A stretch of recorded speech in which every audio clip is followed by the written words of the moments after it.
The Bainbridge Ghost Tours used to be a tradition in my hometown around Halloween. It was always cheap and heavy on the schlock. Hammy tour guides, cheesy music, cheap decorations. Picture Monster Mash as a 2-hour ghost tour and you get the idea. But given the town's limited history and questionable urban legends, I couldn't really blame Mr. and Mrs. Wesley for going all out with their prized attraction.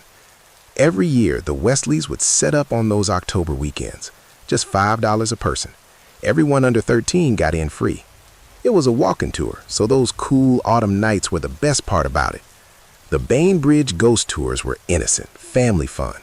No gore, no cheap scares, and even free candy corn awaited those who dared to brave the entire journey. And oh, the sights were glorious. There was the haunted cemetery on Sharber Road, or the Crane House, which was home to a local murder no one except the Wesleys had apparently ever heard of. For all of its weaknesses, I loved every second of those tours. They were the one bright spot in a childhood that wasn't the best. For me, the spirit of Halloween was embodied in those 2-hour walks.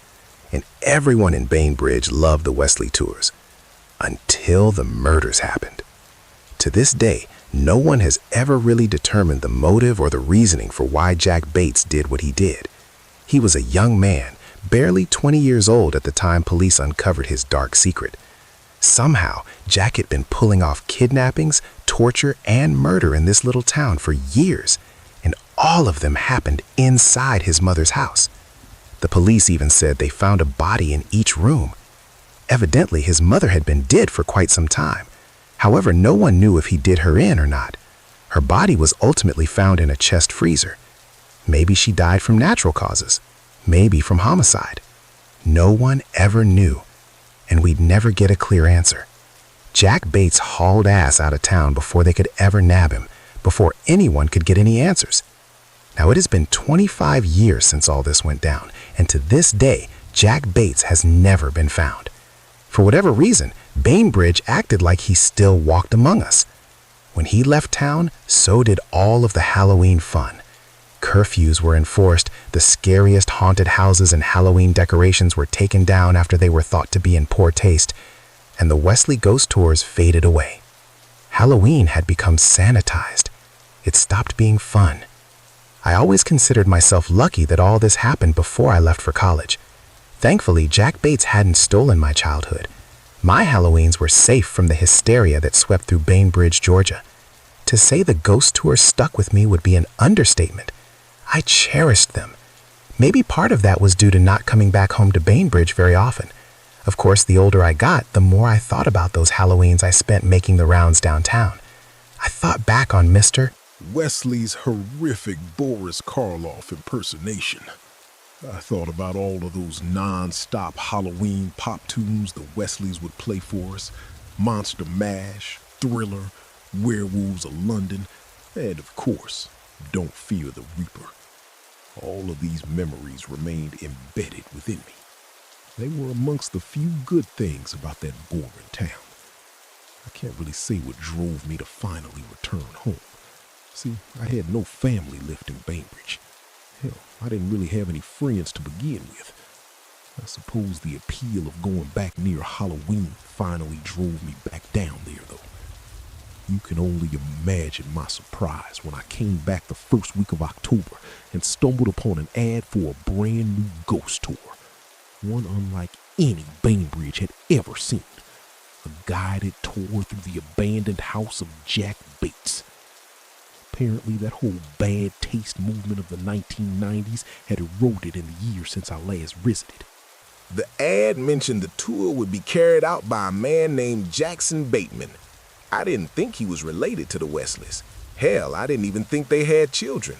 But this Jackson character certainly shared his flair for the dramatic. I mean, Jackson Bateman. Come on. Why not just call yourself Jack Bates Jr. at that point? I couldn't resist the tour.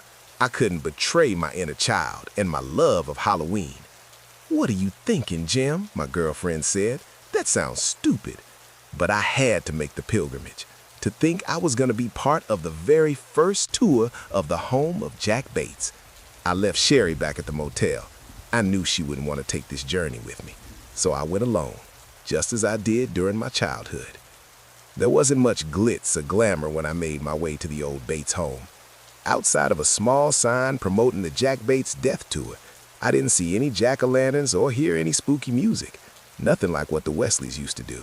There was no hokey Halloween antics here. Even though the Bates house itself was in town, it always seemed so isolated and creepy. All of the neighboring businesses were closed, but even the other houses out here were pitch black. Even the street lights seemed dimmer. For that matter, the Bates house still looked the same. There were no decorations up. It was dark as night inside. Apparently, Jackson or his helpers hadn't put any effort into restoring the place. But hey, maybe that was the point. I saw a small congregation standing on the wooden front porch. All of them looked about as confused as I did. I made my way up the rickety stairs. Outside of the casual chitter-chatter, I only heard a stray hooting owl or two. Then again, such silence only increased the scene's eerie vibes. On the porch, I stopped next to two teenage boys. They seemed like total shitheads. Neither of them could have been over 16 and were both giddier than a bunch of kids about to see their first horror movie. Then again, I guess going inside the home of Bainbridge's most violent resident was probably the closest they could get to living a real-life slasher flick. An all-American college couple stood near the tall front door. They were good-looking and seemed to be just looking for a thrill. Aside from them, I also saw a dull middle-aged couple who I assumed were married suburbanites. Definitely not the typical clientele for this kind of shit. And that was it. 7 people on opening night, and I was the only one who came alone. As we waited in the dark, my eyes strayed toward the old door. Besides the crude graffiti marking it, it looked like all sorts of scratches and marks covered the harsh wood. There were decades of wear and tear on it. To my surprise, and to everyone else's, the door swung open with a flourish of a creak. Then there he was, Jackson Bateman. He lacked the cheesy playfulness of the Wesleys. There were no capes or costumes, just a middle-aged guy in a t-shirt and jeans. I didn't hear anything coming from inside the house either. I certainly didn't see much lighting. "Y'all here for the tour?" Jackson said in a calm southern drawl, a confident tone. Everyone grumbled and nodded in agreement. "Well, come on in," Jackson said. He pointed a flashlight at our faces. "Let's get this party started." We then entered. I did my best to stray toward the back of the line, but the creepy Stepford suburbanites lagged behind me. "The first stop's the living room," Jackson announced to us, his voice serious and the opposite of a carnival barker. A heavy draft flowed through the house. It wasn't cold outside tonight, but it seemed like the Bates home had been preserved with a permanent Halloween wind chill. The battered wooden floor groaned beneath our feet as we followed Jackson's beam of light toward our very first stop. "As y'all know, Jack Bates went missing in these parts well over 20 years ago," Jackson informed us. "Wasn't it around Halloween?" one of the smart-ass high schoolers asked. I could tell he was a real know-it-all, probably a gore whore who ate this true crime shit up like candy. "It was indeed," Jackson replied. "October 18th to be exact." I wondered if anyone else would bother to question Jackson's accuracy on the subject, but apparently not. Then again, I was glad. You gotta go with the flow with these haunted house shysters, even if you suspect that the guy's knowledge was far from flawless. Upon entering the living room, portable lamps cut on immediately. It gave us just enough light without killing the creepy mood, a campfire light if you will. There wasn't a whole lot of furniture in here, but the main attraction of the room certainly caught everyone's eye. A female mannequin was laying in the center of the room and positioned as if she were on a mortuary slab. Her arms were sprawled out, a puddle of redness beneath her. Her dress was torn, her chest carved open with rough precision. Loads of plastic organs and presumably fake blood covered the deep slice. Even with a blank expression, the mannequin looked to be in tormented pain. These weren't just cheap mannequins either. They were detailed, the uncanny valley on steroids. Jackson shined his flashlight on her. Unlike the rest of us, he looked unfazed by the grotesque sight. "She was his first murder," he said, his voice steady as always. "Irena Crane." He stepped away from us and stopped right in front of the mannequin. For a moment, I thought he was looking down at it with admiration. "He carved her organs out while his mama wasn't home," Jackson went on. His cold eyes faced us. "He met her at a party and brought her right here to this very room to slaughter her." "Is it true he ate her organs?" one of the little shits asked. I released a nervous chuckle. No one else did. No, I'm afraid not, Jackson answered. He shined the flashlight at me, instantly killing my stupid smirk. Jack Bates wasn't a cannibal, Jackson went on. He gave us a creepy smile. That was a little too mainstream for him. He returned his focus back toward that mangled mannequin, but he did cherish his first kill.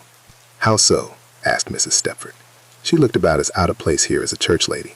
Jackson faced us once more. He pointed his flashlight at his lower right shoulder. He got Irina's name tattooed right here on his arm. Mrs. Stepford gave a look of disgust that complemented her prim and proper blouse. He was always gonna remember her that way, Jackson said. From there, Jackson led us off into the kitchen. Everyone else, including myself, seemed a little hesitant to follow. Something about Jackson just seemed a little off to me. Whether it was his creepy intensity or odd sense of humor, nothing about him made it seem like he was ideal for this tour guide thing. Hell, I'm not even sure if the guy had permission to even be inside the house. Aside from the lamps and lack of corpses, everything else looked as it had the day the police burst through. The rotten wood, the peeling paint, even that moldy smell you get whenever you walk through your grandma's storage room. But the kitchen was more of the same. The lamps all cut on as soon as Jackson entered. I saw a rusty sink that looked to be dripping nothing but putrid brown water. Another mannequin caught our eyes. Jackson shined his light toward it as if he were illuminating a shrine. There, on a long wooden table, was a male mannequin. He was dressed in jeans and a faded tank top, his body absolutely drenched in blood. So much blood, it flowed off of the table in a steady rhythm. Knives were all over him and sunk through his foamy arms and legs. Another knife was struck straight into the middle of his open mouth. He was positioned like a gory human clock. Holy shit, was the common reaction amongst us. Even I was surprised. Somehow, Jackson had topped himself with this victim recreation. "Steve McMurphy," Jackson said aloud. He confronted our uneasy faces. Jack's second victim. Like an unfazed inspector, Jackson walked up to the table and pointed his flashlight upon the mannequin. Steve had just moved into the neighborhood when Jack started stalking him. I thought I saw a smile on Jackson's face. He kept looking on at that mannequin with such reverence as he maneuvered his flashlight all down the body from head to toe. "He brought Steve right here into the kitchen," Jackson said. "He laid him out on the table and shoved all those knives right through him. He started with the arms and legs, and the whole time he kept listening to Steve's agonizing screams for hours until 3 o'clock in the morning." "And then what happened?" one of the little shits interrupted.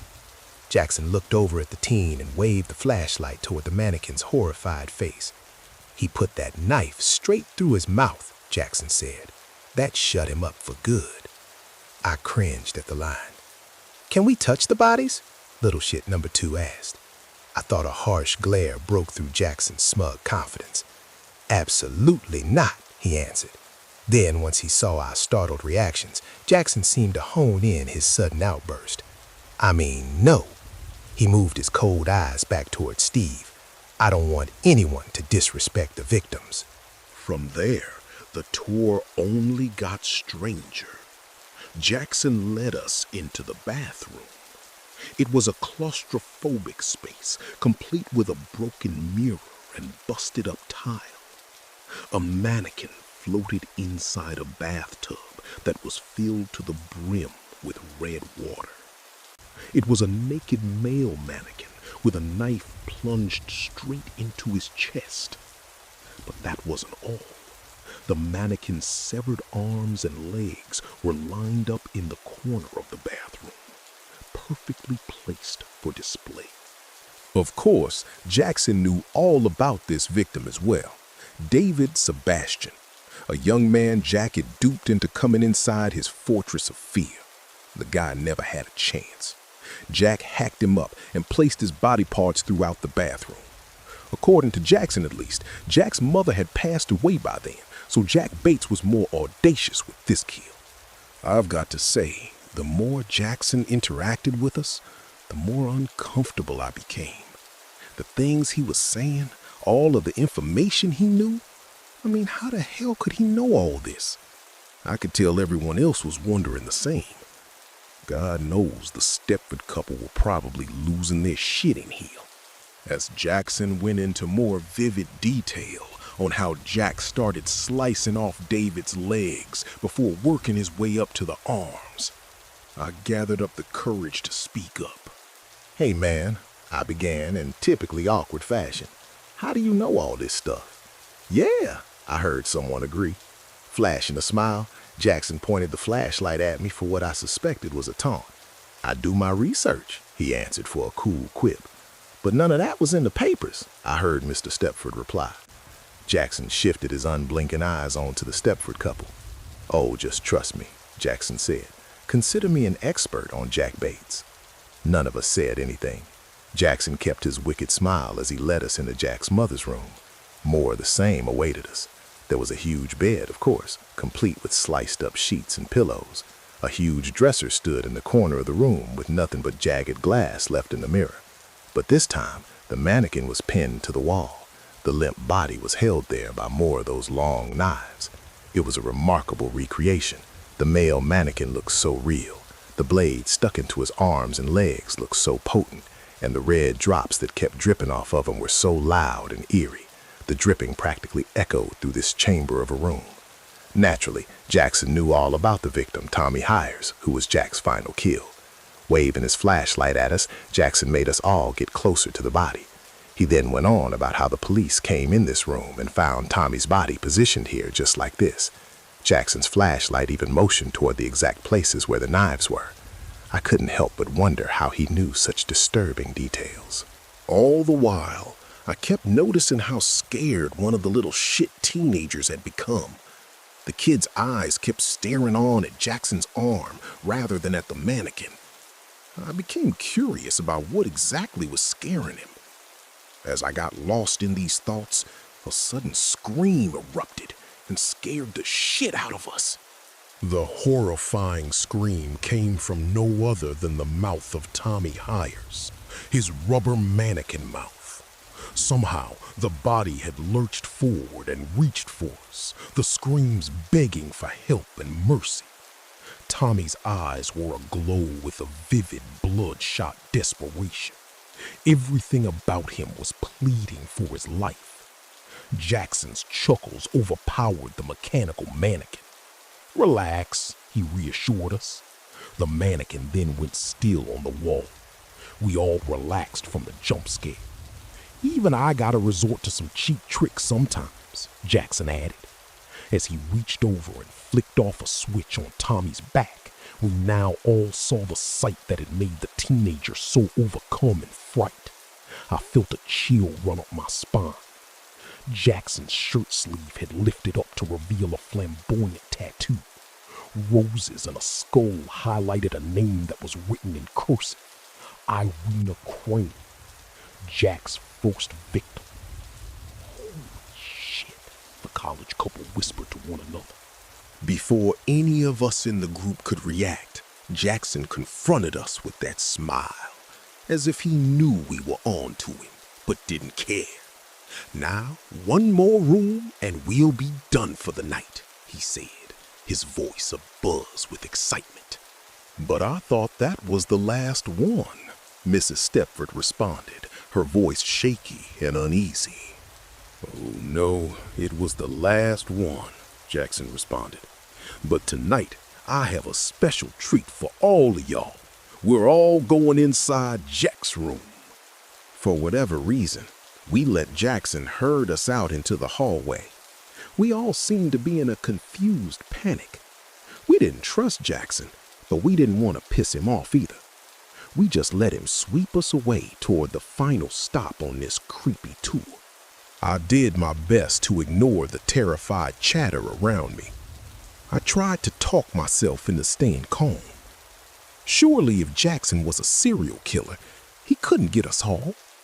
Hell, He wouldn't get away with wiping out an entire group on the first night of his goddamn ghost tour. Out of the corner of my eye, I saw Jackson pull his shirt sleeve back over the tattoo as best he could. He was determined to hide it. As soon as he turned to glare at me, I avoided eye contact. I hoped he didn't see me. I hoped he didn't know that we knew who he really was. But I knew that was wishful thinking. All we could do was let Jackson lead us into this final room. Jackson moved at a faster pace and disappeared inside the room. The Stepford couple stopped the rest of us right before we could go inside. They pleaded with us in that damp, dark hallway. "Just use your freaking brains," Mrs. Stepford said to us in a harsh whisper. "He's gonna kill us in there." As I listened to the others argue amongst themselves, my eyes drifted over to the bedroom doorway. It was wide open and beckoning me to venture into the room of Bainbridge, Georgia's resident serial killer. Finally, the bickering ended once the college girlfriend shoved her boyfriend toward the room. "The hell with this! Let's just go inside!" she yelled. The shithead teens followed after them like peer-pressured freshmen. I exchanged uneasy glances with Mrs. Stepford before I too followed the crowd inside the dark bedroom. The windows were all covered up. The room felt more claustrophobic than a crypt. Only a few portable lamps and Jackson's flashlight gave us any solace from such staunch darkness. I strained to see a bed looming in the very back of the room. A wooden dresser stood right beside it. Gleaming off of the lamplights were a sharp array of weapons lying on the dresser, all of them lined up in a meticulous row, the tools of Jack's trade. Several of the knives looked to be stained with a dark red substance. Hanging on the walls were various framed photos. All of them showed Jack Bates with his dearly devoted mother. The pictures looked to be from the late 1980s and 1990s, but they were so well preserved. They represented a chronology of Jack Bates from childhood to college. In every picture, his beaming smile seemed to taunt me. His cold eyes did as well. Everyone stopped in the room, our eyes glued not to a mannequin, but to an all-too-real human standing in front of the bed. Jackson's back was turned to us, his flashlight and stare facing the bed instead. He hadn't said a word. "So, what happened in here?" one of the teenagers stammered out. Jackson didn't respond, and he looked like he wasn't going to either. After all, there was no mannequin in here. Our group was silent and awkward. We all looked at each other, but we knew we were too chicken shit to say anything. I sure as hell wasn't going to. All I could do was look off at those framed photos. I realized Jackson must have hung them here himself, and that made me wonder, where did he even find the pictures? I thought the police had collected all of them. The Stepford couple began arguing with each other again. "Look, I'll talk to him," the husband whispered. "No," his wife protested. The college-age girl held on to her boyfriend for dear life. I could tell by looking at her that she immediately regretted this decision.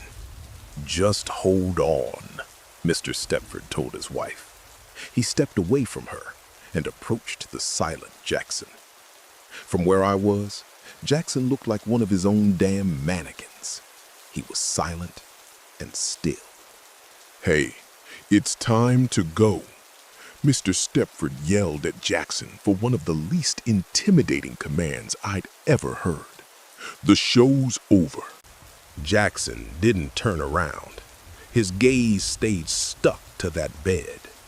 Behind nervous eyes, I watched the confrontation unfold as Mr. Stepford stopped right behind Jackson. "You heard me, pal. The tour's over," Mr. Stepford went on. "Honey, let's go," Mrs. Stepford pleaded. She and I made brief eye contact. Her arms were folded. She didn't want to be left standing by herself. Mr. Stepford ignored his wife as he reached a trembling hand out toward Jackson. "What the hell's your problem?" he yelled. "Honey," Mrs. Stepford cried. Right as Mr. Stepford snagged Jackson's shoulder, Jackson whirled around with the quickness of an alarmed wolf. I saw the color drain out of Mr. Stepford's face. Jackson dropped his flashlight and just stood there with a big, wide grin. His cold eyes seemed to glow. Even his sleeve was pushed upward to reveal that Irina Crane tattoo for all of us to see. In Jackson's hand was one of Jack's trademark knives. It was long, sharp, and deadly. I heard Mrs. Stepford scream. The whole group panicked.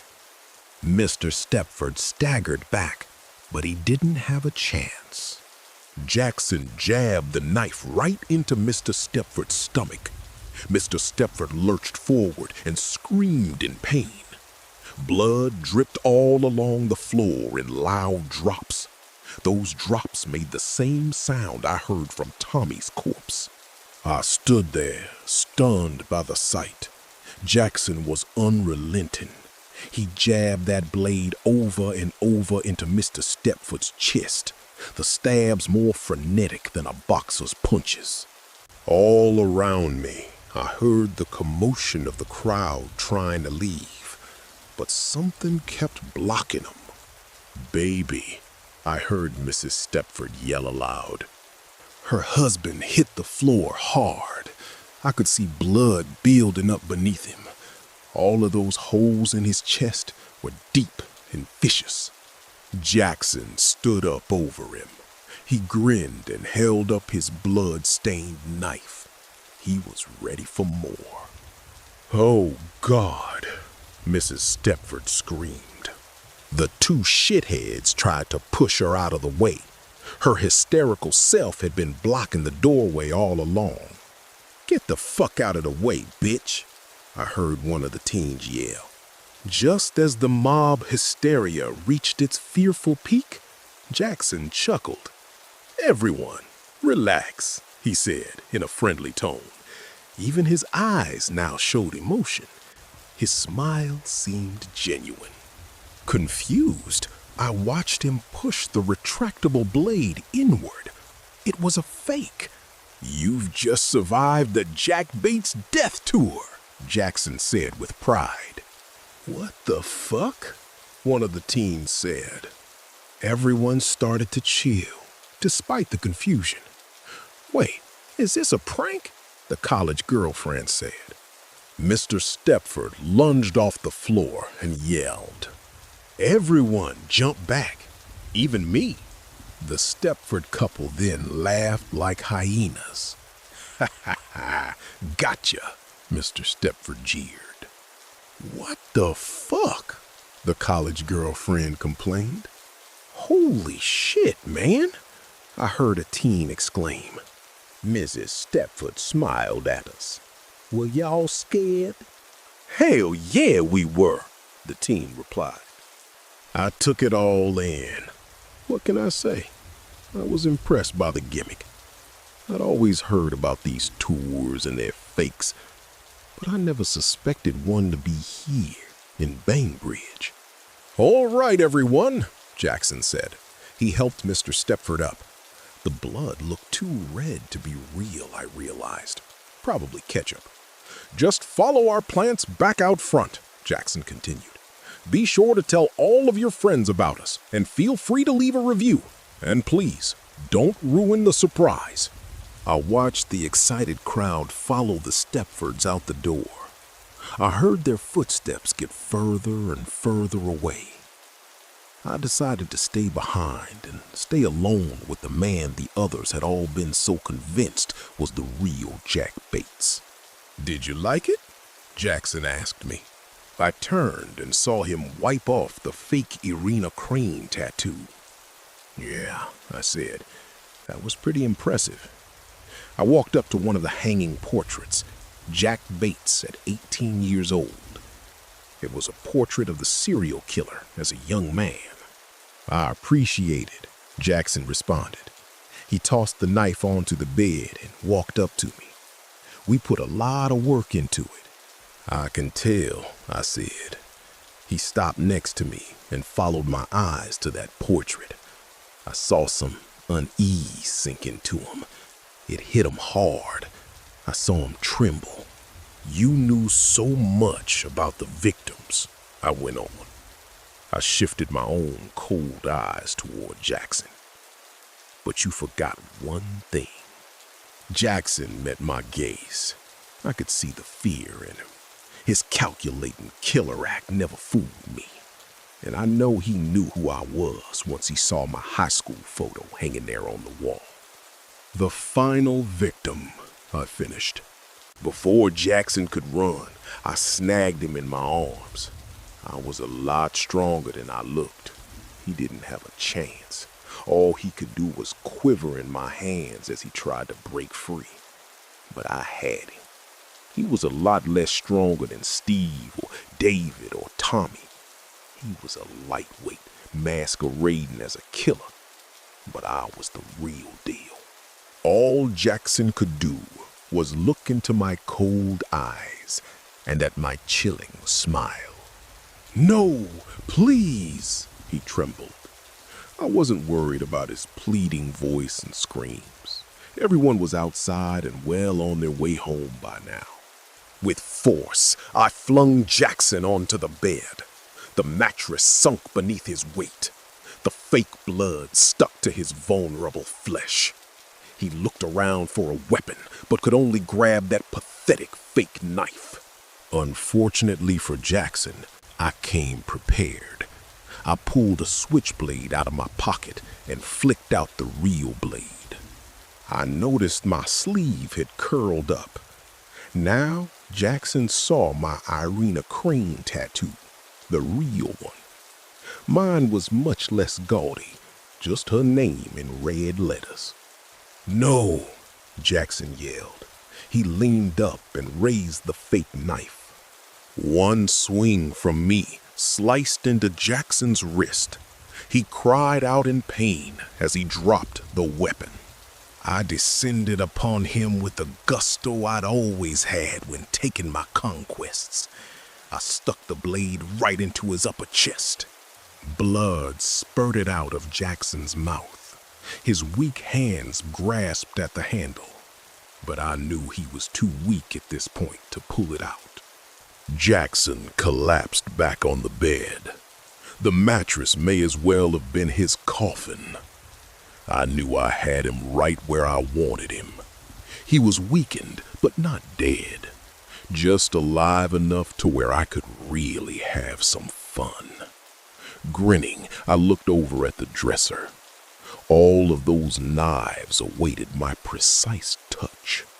And unlike Jackson's blade, they were real and oh so sharp. You got the room set up so nice for me, I commented to my victim. No, please, Jackson pleaded in a weaker voice. He rolled around on the bed. His blood kept pouring all around the switchblade stuck in his chest. The crimson river would be flowing all night. I picked up the largest knife from the dresser. I studied the blade before tracing my finger along its ultra-sharp tip. Please, don't do this, I heard Jackson yell in a scream for his life that was about as pathetic as what I knew for sure was his fake name. Me, on the other hand, I didn't need a fake name. I didn't have to be Jim Price here in this house. I could be myself. I could be Jack Bates. Keeping my permanent smile, I looked over at Jackson's helplessness. I raised the long knife and got ready to make my next move. Boy, it felt good to be home.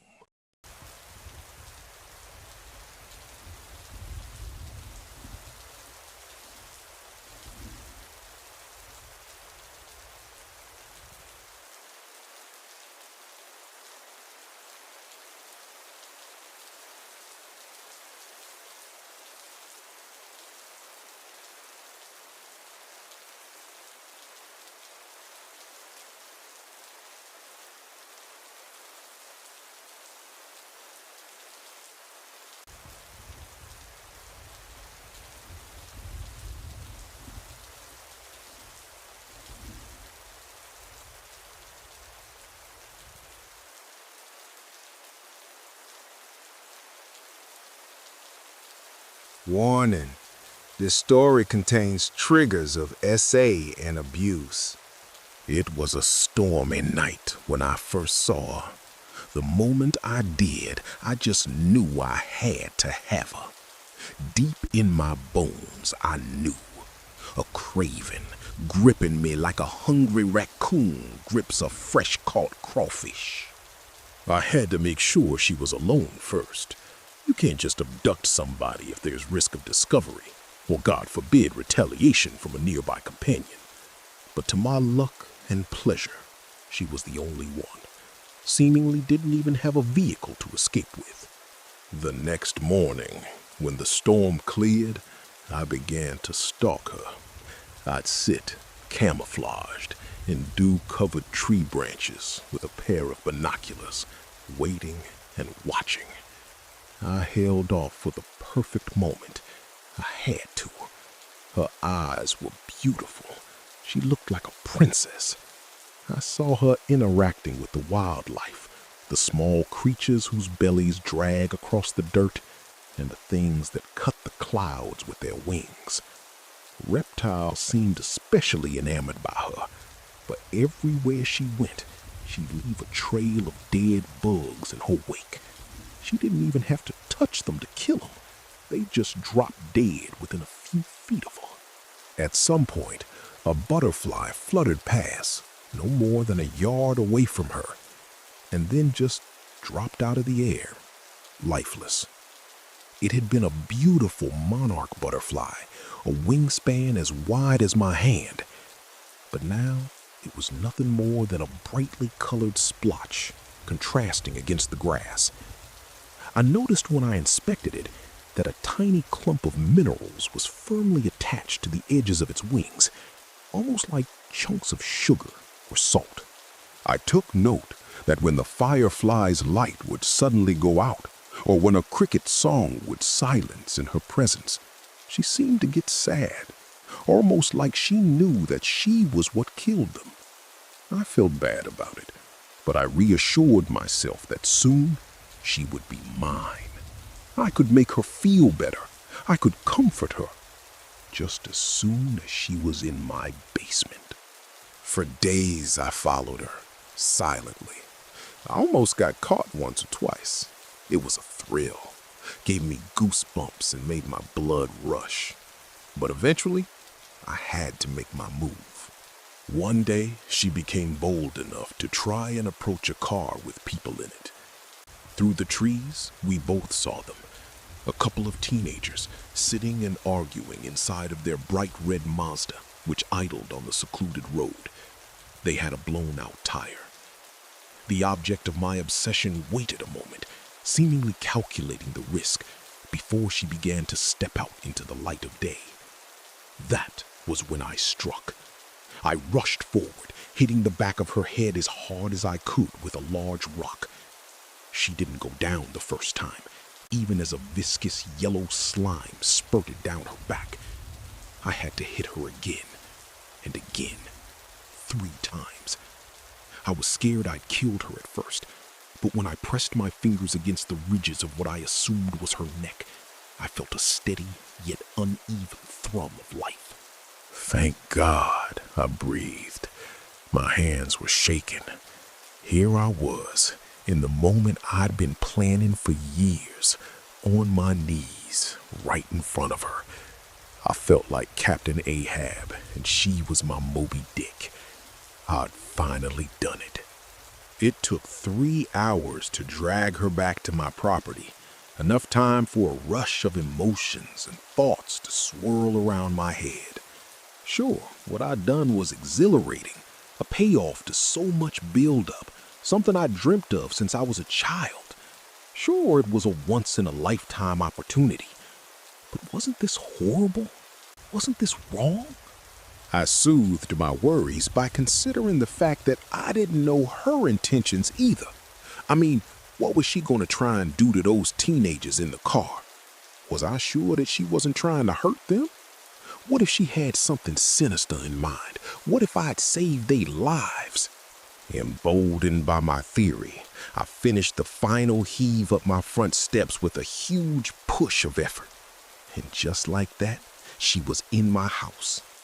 I had no idea how to administer first aid to her wound, so instead I just wrapped gauze all around her head. I got her blood all over my hands. She didn't wake up for hours, and when she did, she was confused, dazed. I didn't worry. She'd been bound against the wall of my basement for a while at that point. I used chains as well, rope, and heavy-duty ratchet straps, since I didn't know how strong she was. As I bound what I assumed were her wrists, 4 in total, and her legs, I couldn't help myself. What was everything in front of me? I'd never seen a body like this so close. I ran my hands across her textured, intricate turquoise skin. She had so many feathers and overlapping flaps and ridges everywhere, like thousands of gills all over her body. She was distinctly feminine. I could tell by the way her abdomen shape tapered at the waist, the way her hips looked so enticing. I wondered, with growing excitement, what parts of her body would be of use to me. She's been awake in my basement for 3 days now. She was angry at first, scared too, I imagine. I don't know what she eats, so I've been bringing her whatever I have in the house.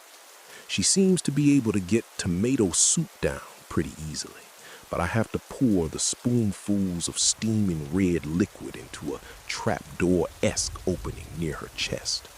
"Hey, stop," I said, holding a knife to the side of her stomach as she tried to bite the spoon in my hand. "That's enough." Her teeth were some sort of hard, crystalline alloy, but the sight of the soft, wet flesh under them made my heart flutter. The inside of her maw looked so moist and malleable. I put pressure on the blade, and she began to sip less aggressively, letting the warm juice easily glide down her gullet. "Very good, Princess. That's better," I coaxed. But I needed to do something about those massive, geometrically beautiful teeth. I didn't want her to hurt me. To avoid being bitten, I decided to pull them out. I hadn't fought far enough to consider what I'd need to do something like that, so I was desperate. However, just as I searched my dingy old basement, hope waning, I realized that I had a pair of rusty old pliers and a chisel. Not the ideal instruments to carry out such a procedure, but in a pinch, they'd have to do. The sound she made as I yanked the blunt, reflective shards out of her, it made my stomach churn. I felt horrible, like the sound of blending 1,000 live bullfrogs together on a hot summer evening. If I'd had more time to plan, I would have found a more comfortable alternative. Alas, after 3 long, uncomfortable hours, her struggling tapered to mere flinches and cries of pain at my touch. I still felt like a monster, but it was for the greater good. She'd come to love me. I just needed to make sure she wouldn't hurt me first. As a show of our love, I planned to string the teeth into some jewelry to give to her. I'm not going to get the chance. It's been a day since then, and I'm running out of time. My hands are getting hard to move, and when I manage to flex my fingers or rotate my wrist, I feel something under my skin crunch and grind. A huge dark blue bruise is spreading across my palm and the back of my hand, like frostbite.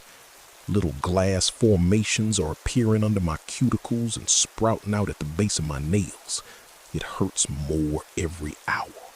A few minutes ago, I was making her tomato soup in the kitchen.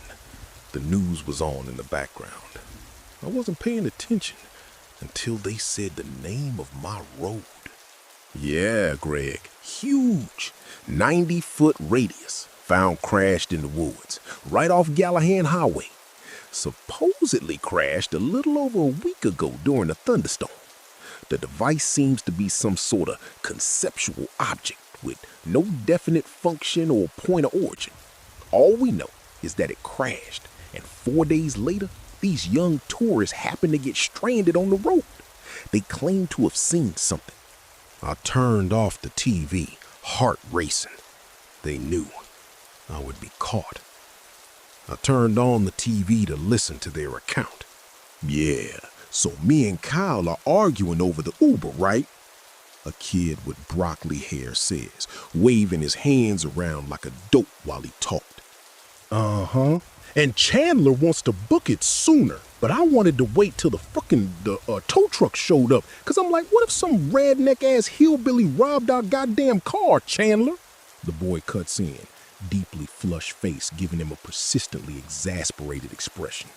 And then what happened? The reporter asked. This fucking goddamn.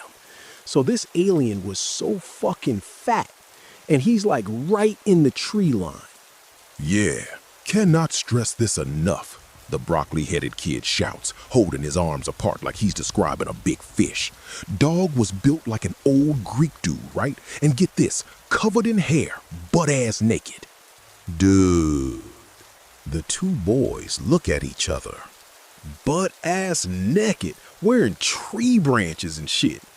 Bro's holding a rock, right? And oh God, bro, looking straight at us. Thought he was just some creeper, like streaker hillbilly or some shit at first, but like he had to be an alien. He had to be? The reporter asked. If it was a person, it was the most insane-looking individual I've ever seen in my life. Oh God, bro. Unfucking hinged. I let out a sigh of relief and turned the TV off. They'd seen me, not her. My momentary absolution quickly faded when I began to think deeper. They'd seen me? It wouldn't be long before they found some trail I left behind. I wasn't thorough on my initial brief cleanup. I thought I'd have more time.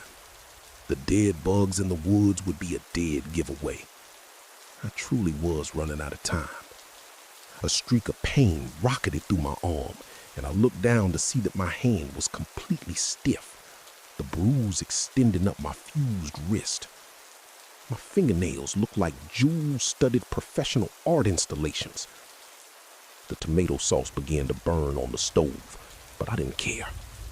I rushed down the stairs and stopped in the spot that I'm still standing in, right now. I looked through the small window in the door into the room. Her resolve is definitely broken. There's a universal sign of hopelessness. It's in the eyes. I thought I'd get to rebuild with her, to make her feel like the princess she is. The floor of my basement is littered with soup cans, dead bugs, and her teeth, which are slowly spreading into a layer of crystalline tumors sprouting like fungus from the concrete ground. My time is almost up. I have to act now. I look again through the glass window into my basement. I see she's bound. My hand and arm are necrotizing. I was going to use a condom, but why bother, right? I'll get caught soon, might even die. I need to accomplish this before my life shatters into millions of sharp fragments. I'm opening the door to look at her naked body now, smiling ear to ear. I'm going to be the first man to fuck an alien.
In my family, stories have that ancient, rustic quality. That is where we were from, after all. Stories haunted us through the nights. They reached into our kitchens, hid behind the wood-burning stoves, and crept up to the thresholds of our bedrooms. My mother always said I wasn't born with hunger, but with urgency. When I was barely a smudge of flesh seeking her breast, my suction wasn't that of a nursing infant, but that of a tide receding with violent force. The day I was weaned, there was only silence. My mother felt a sharp sting, a tear in the tissue, and when she pulled me away, she saw that the milk dripping down my chin wasn't white. It was a pale pink, veined with a thread of red liquid, dense and dark. That day, the village decided I had tasted enough of her. After that abrupt weaning, formula arrived as a cold but insufficient consolation. As I grew, my gums didn't just throb, they burned with a dull fire that climbed up to my temples. I remember sinking my teeth into everything I could find, the edges of wooden tables, hardened rubber toys, even the smooth river stones my mother let me suck on to cool my mouth. I wasn't the only one. In the village school, the background noise during lessons wasn't the sound of pencils against paper, but the grinding of 30 children's teeth. It was a chorus of clenched jaws. We looked at one another with swollen cheeks and eyes bright with fever, recognizing in our neighbor that same nervous twitch in the jaw. My grandfather, with his mouth of bare, dark gums, watched us with a mixture of pity and resignation. "It's the earth claiming its own," he would say, laboriously chewing his corn porridge. When I turned 10, the itching became unbearable. I felt like my front teeth weren't attached to the gum, but were floating atop a soft mass that wanted to emerge. It was then that my mother took me by the hand to Dr. Alarcon's office. They didn't take x-rays. They didn't ask many questions. I was just a child and don't remember every detail. They pried my mouth open with fingers that smelled of tobacco and metal. "It's time," he said, looking not at my teeth, but at something further back, something in my palate that was beginning to bulge downward. The extraction was quick and strangely silent. There was no dry crunch one expects from a healthy tooth leaving its socket. It was more like pulling roots from swampy soil.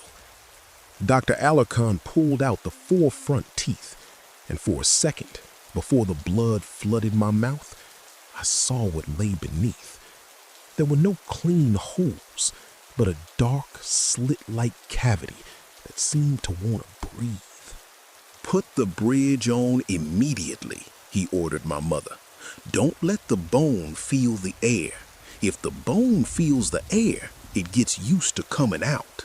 I didn't understand what Dr. Alarcon meant, nor why Mama had that look of desperate urgency on her face. But there were many things I didn't understand, and yet I learned not to ask. In our village, last names weren't names. They were labels for the same substance. No one was surprised that the mayor's son had the same drooping eyes and receding chin as Mr. Juan, the coffee picker, or that my mother called cousin men who, by biological logic, should have been mere acquaintances. We were a closed swarm.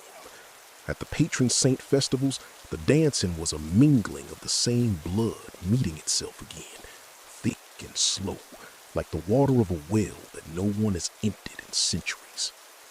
We accepted everything.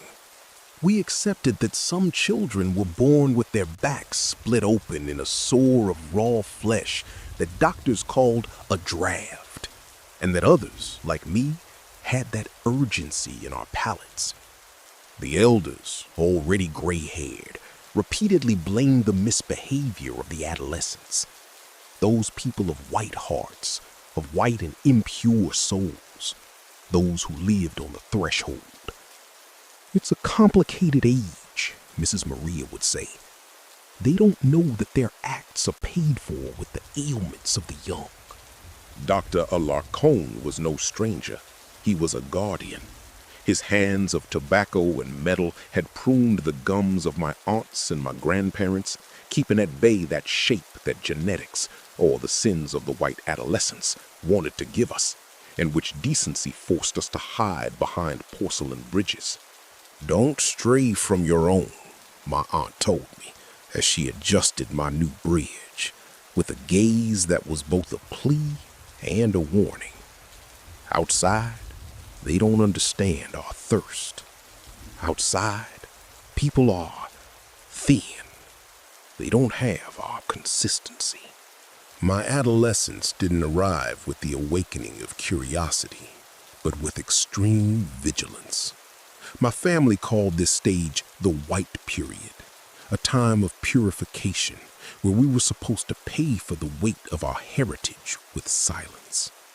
We young people called it the white period for other reasons, for everything we could trace upon ourselves, for the changes in our hearts, in our thoughts. It was then that the veil began to tear, not because of what I knew, but because of what I felt. I remember the afternoon my mother sat me in the courtyard and called the neighbor. She led her son by the hand, a boy of barely 11, with a vacant stare and those same drooping eyes we all shared. The boy's face was still stained with sweets, and he played with a piece of wood, but his mother presented him to me with a solemnity that chilled me. It's for the sake of the root, my mother whispered, stroking the boy's head while looking at me. You have the same bone consistency. Dr. Alarcon says your palates fit together like two halves of the same fruit. I felt a shiver that didn't start on my skin, but deep within my jaw. It wasn't just that he was a child. It was the way they looked at us. They weren't looking for us to love each other. They were looking for us to seal each other. To them, we were merely vessels so that the thick, stagnant blood wouldn't be lost. The boy looked at me with broken innocence, and I noticed that his 4 front teeth had also been removed. He had the same porcelain bridge as I did, the same muzzle of decency. I began to observe with different eyes.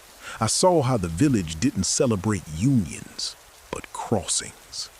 I saw babies born with extra fingers or with that sore on their backs, and how everyone nodded with a terrifying normalcy, as if the price of being us was deformity. What the village called tradition tasted to me like spoiled meat.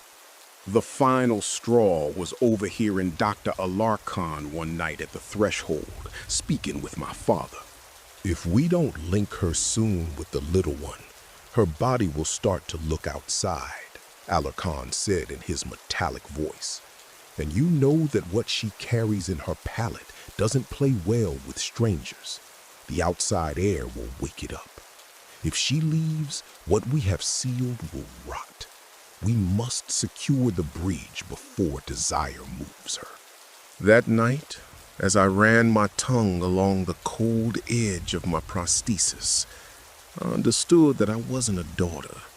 I was a reservoir for something I couldn't name because I didn't know what it was. The village was a laboratory of ancient sins that fed on its own offspring, planning my life with a boy who barely knew how to tie his shoes, simply because our bones were compatible in their era. It was repulsive. The next morning, before the sun could pierce the thick mist of the valley, I packed my few belongings. I stepped over the threshold without looking back, feeling the strange air of the highway hit my face. My aunt was right. Outside, the air was thin, but I preferred any void over remaining another thread in that weave of stagnant blood. The city received me with its saving indifference. For 40 years, I became an expert of the surface. In the city, Where no one looks you in the eye for more than a second, it was easy to hide. I managed to establish a small but solid life, an administrative job, an apartment that smelled of coffee and cleaning products, a routine that left no cracks where the past could leak through. My love life was the sacrifice necessary to maintain my peace. There were men, of course, men who took me to dinner and reached for my hand across the table. But the moment the conversation turned intimate, when the possibility of a kiss or a shared night threatened to strip not just my body, but my secrets, I recoiled.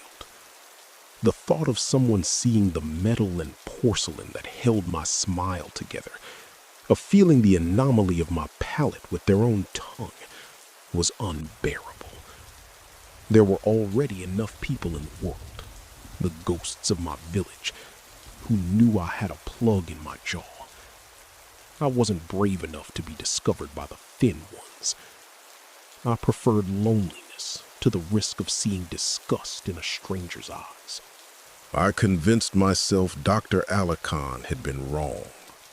The city air hadn't woken me up. It had anesthetized me. Until, a few weeks ago, the silence broke.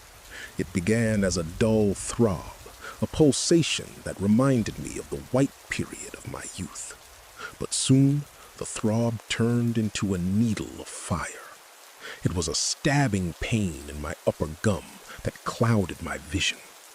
Every time my tongue accidentally brushed my palate or my teeth, an electric bolt shot down my spine, making my legs tremble. It was a pain that went down to the bone, a pressure that felt as if something was pushing from the inside, wanting to reclaim the space that cement and porcelain had denied it for decades. Powerless, with my jaw vibrating from pure torment, I surrendered to the system. I went to the dentist provided by my insurance, hoping to find relief in the modern science I had so idealized. The office smelled of bleach and haste. The doctor who saw me had the tired face of someone who had seen 100 patients before me. He didn't even look me in the eye when he ordered me to sit in the reclining chair. "That bridge is old, ma'am. Very old," he said, manipulating my mouth with cold forceps. "And the root of the tooth next to it is rotten. We have to pull the remains and clean the area. It's severely inflamed." There was no Alarcon-style ceremony, no warnings about the air.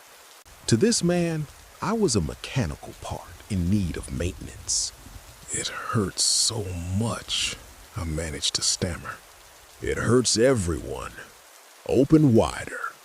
When the first tooth broke under the pressure of the forceps, the sound wasn't dry, but wet, like rotting wood splintering. The dentist let out a huff of impatience, as if my pain were a personal offense. Instead of stopping, he shoved his gloved fingers into my mouth and yanked my upper lip upward with blind ruthlessness. I felt the frenulum, that thin thread of flesh connecting the lip to the gum, stretched to its absolute limit. The elasticity of my own face was at its breaking point. Every tug from the doctor was agony. I felt the tissue was about to tear, that my lip would lose its shape forever, peeling away like the skin of overripe fruit. My eyes flooded with tears as I watched through the reflection in the metal of the lamp, my own mouth being forced into an unnatural gape. "Stay still," he grunted, while the metal elevator tool scraped against exposed bone. The man began to dig, to remove the fragments buried in my hard palate. He wasn't looking for a clean exit. He was tearing and opening. The final crack was different. A deep, hollow sound that echoed at the base of my skull. He had punctured the palate. A waterfall of hot, rancid blood with a taste that threw me back instantly to my mother's breast flooded my throat. "Swallow that," he ordered without looking at me. "Don't let me fill this place with blood." He forced me to swallow my own essence, that tainted fluid Alarcon had tried to contain under porcelain. Then, with one final brusqueness, he let go of my lip, which fell over my gum like a piece of dead rag. He stuffed my mouth with sterile gauze that soaked through in seconds. Done. Eat cold things. If it swells, it's normal. He sent me out into the street without a single antibiotic, without a painkiller, with my palate wide open and the order to keep swallowing whatever began to sprout from that wound. That night, the silence of my apartment became unbearable. The pain wasn't a pulse. It was a silent scream coursing through my face. I tried to sleep, but the taste in my mouth, that yellowish green filtering through the gauze, was too dense. When I woke up, the inflammation had deformed half my face. My cheek hung heavy, and a bilious, almost fluorescent color under the bathroom light stained the place where my smile used to be. When I removed the gauze, I saw the hole in my palate. It wasn't a surgical wound. It was a mouth within my mouth. The infection wasn't pus. It was a mass of porous, living tissue that vibrated with my every breath. I remembered Alarcon's words. If the bone feels the air, it gets used to coming out. The city butcher hadn't just pulled a tooth. He had removed the plug from the well. And now, what the village had cultivated in my blood for centuries finally had enough space to finish being born. On the morning of the 5th day, my body surrendered. It wasn't just the pain anymore. It was a freezing fever that made me see shadows in the corners of my apartment. In the ER, the doctors didn't show the indifference of the insurance dentist. Their faces tightened behind their masks as they removed the gauze plug from my second mouth. They took samples of that thick pus veined with yellow granules. Actinomyces, an anaerobic bacteria that was devouring my maxilla now that the air and trauma had given it way. But the true horror wasn't in the microbial culture, but in the results of the blood tests and the genetic mapping they requested due to the strange porosity of my bone. "There is something that doesn't add up in your markers, ma'am," the hematologist said, avoiding my eyes as she held the microarray report. "We found long runs of homozygosity across almost all your chromosomes, identical segments of DNA that shouldn't be there." She said it while I stared at the chart. My genetic map wasn't a crossroads. It was a closed circle, an infinite loop of the same blood crashing against itself. The test revealed that my parents shared much more than a last name. They shared a biological architecture so narrow that my body was nothing more than a puzzle of repeated defective pieces. Now, as the antibiotic drip marks the rhythm of my hours, I cannot stop the questions from piercing me with force. What was my link to that 11-year-old boy supposed to resolve? Alarcon said our palates fit together like two halves of a fruit. But what kind of seed did they expect to sprout from that human? Were they seeking to perfect the deformity until it stopped being an error and became a new species? I wonder if the white period was truly a purification, or if it was the moment when our bones were most malleable, ready to be molded before the porcelain seal was no longer enough. What was it that could come out if the bone felt the air? Is there something else living in the empty space of my skull? Perhaps the infection isn't an invader. Perhaps the yellowish-green color is my true color. I look at the medical report on the table, and one final doubt freezes my blood. If my genetic map is a perfect circle, how many more times has this story repeated itself in the shadows of the village before I believed I could escape? In the end, the city butcher didn't kill me. He only took off my mask. And now that the air has entered, I am terrified to think that what is waking up in my palate is afraid of going home.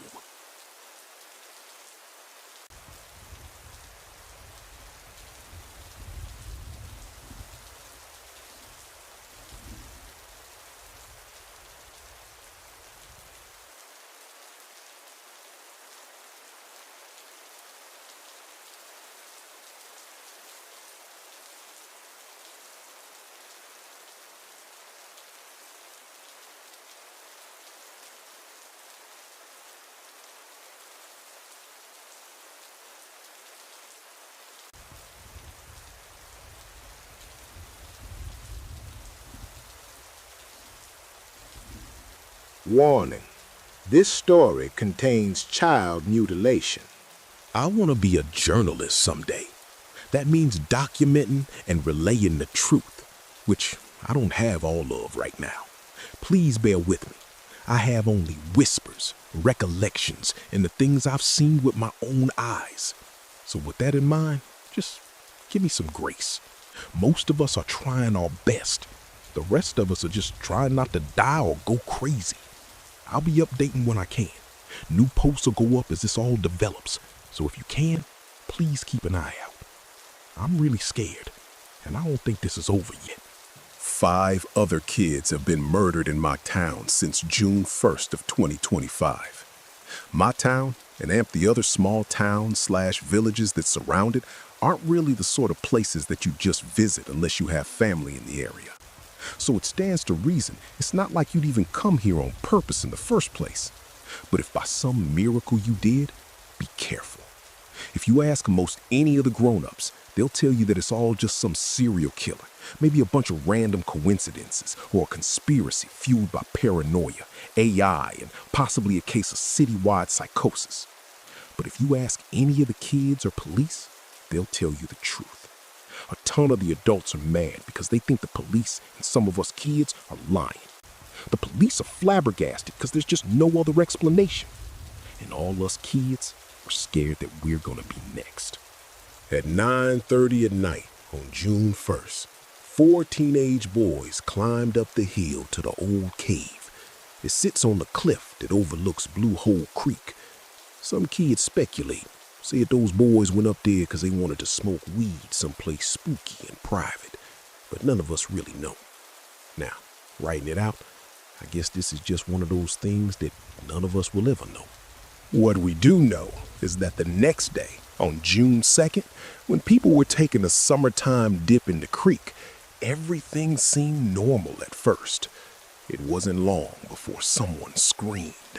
Everyone looks to where they're pointing, and we see blood trickling off the edge of the cliff, presumably out of the mouth of the cave. The runoff is just streaming down the face of the rock and into the water where we're all swimming. It was as if a vampire had a decorative waterfall installed above their pool. There were chunks mixed in it too, in with the blood. I didn't know exactly what the chunks were, but when everyone started getting out of the water, I noticed a piece had ended up tangled in my hair. My stepmama had to pull it out with the help of a law enforcement officer, and I remember seeing the little pale lump falling from my hair into the dirt, sand clinging to the uneven ridges and bumps of its glistening surface. The police who took statements from everyone looked scared, and when they thought no one was listening, they whispered to each other in shaky, wired hisses. A few days later, the cops held a conference in town hall. They told us that on June 1st, 4 boys, Hunter, Tucker, Dalton, and Taylor, went up into the cave and never came down. They said that the pictures taken from their phones were upsetting.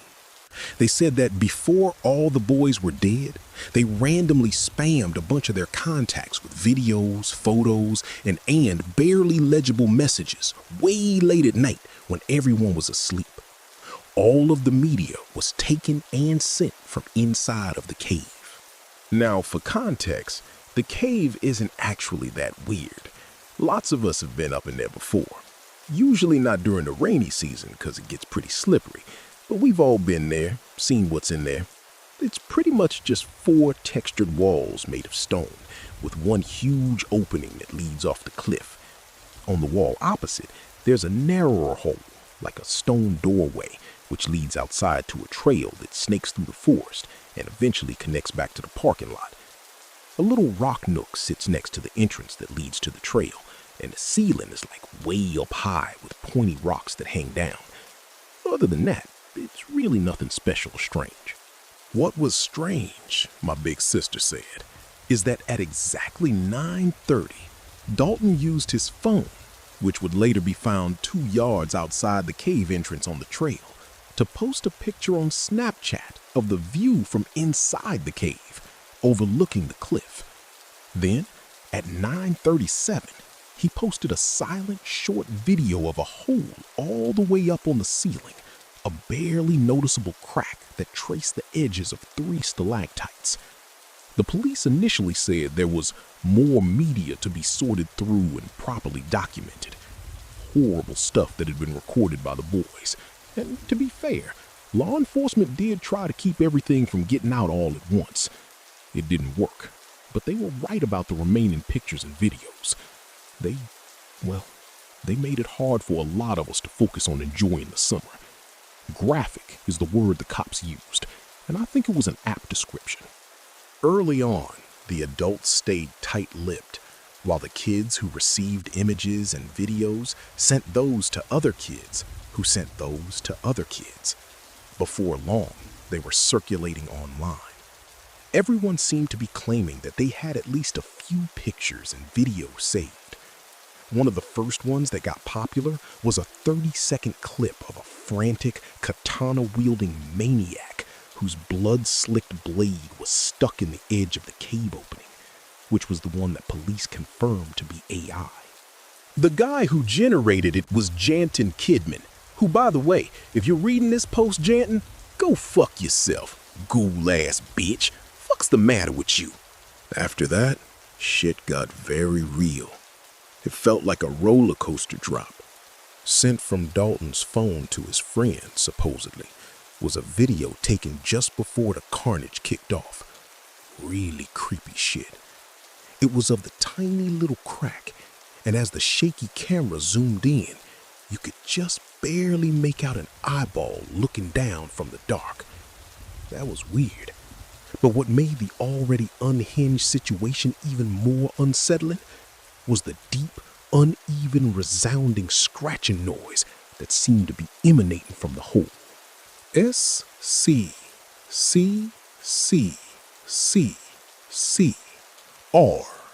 R, R, R, R, A, A, A, A, A, T, T, T, T, T, C, H, scratch, S, S, S, S, S, S, R, R, R, R, R, R, R, R, R, R, ah, ah, ah, ah, ah, ah, t, t, t, t, t, t, t, ch, ch, ch, ch, ch. Some of us who saw the video said we heard it, while others didn't. What all of us realized was that it took place at the same time as the clip Dalton had also posted on his Snapchat at 9:37. This video was slightly longer and taken from another angle, but from the shadows that danced across the walls, you could easily verify that they were both entirely consistent with each other. I remember wondering how had he recorded two videos from two different angles at the same time? Like I said, everything else is real. No more AI. The floodgates were opened. Another video got passed around. Something meaty, connected to bone, wrapped in denim, fell with a wet slap from the ceiling to the floor. A snapshot of someone in a hoodie running towards the cave exit. The real image that the AI clip was based off of. A POV shot of a boy on the floor, hands drenched in viscera, desperately crawling towards the cliff drop before he was yanked back in by something. The sound of his labored breathing and muffled gibberish gave me goosebumps when I saw it. The one that confused and upset me the most was a still image of a boy against a wall who was using his hands to grip this green thing, a long stretched out hose that started from the hole in the ceiling and ended wrapped around the kid's head like a rubber band ball. I noticed the baseball cap he was wearing in the picture. Had he picked that hat out to wear that night with his friends? Had he even been able to breathe with that thing wrapped around his skull like that?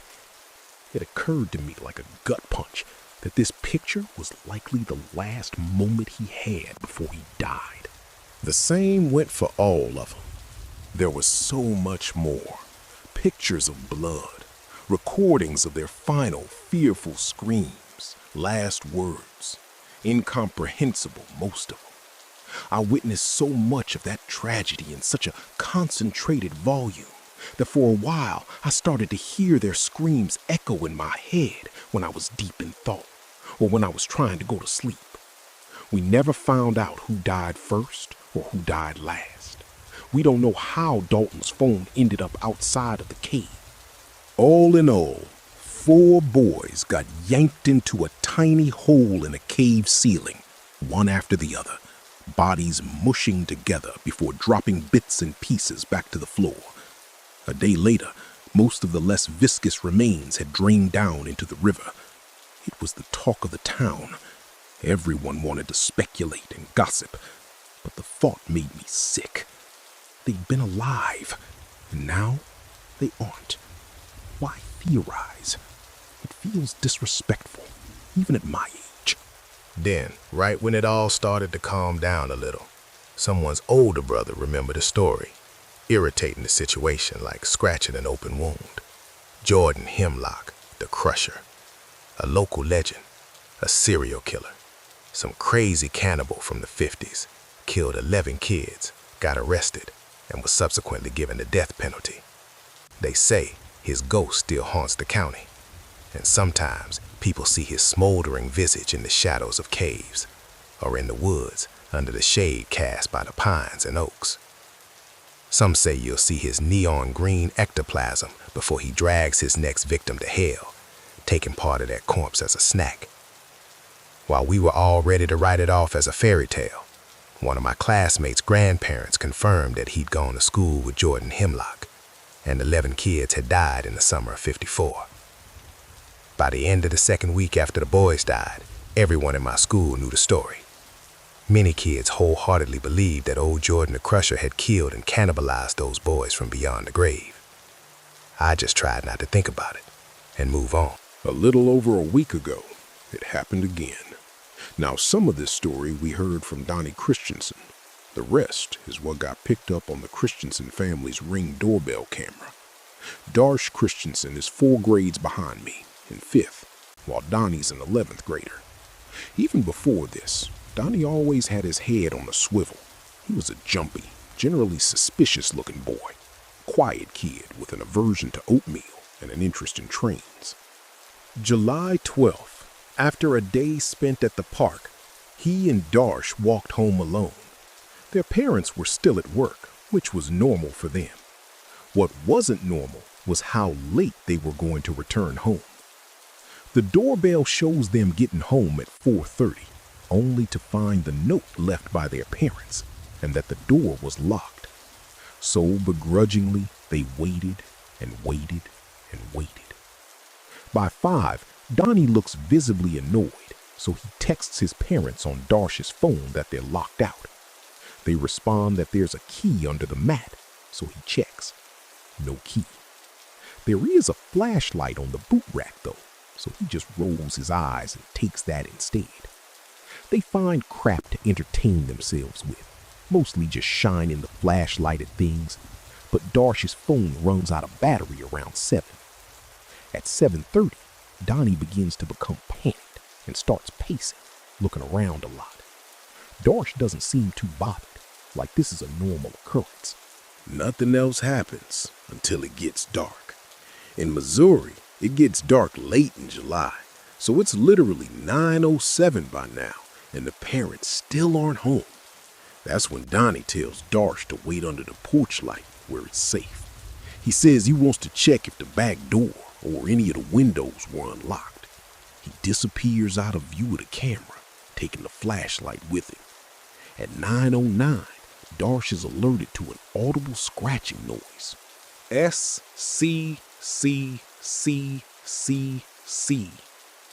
R-R-R-R-R. A.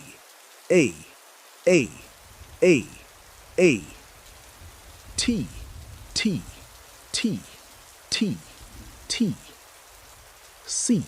C. H. Scratch. S. C. R.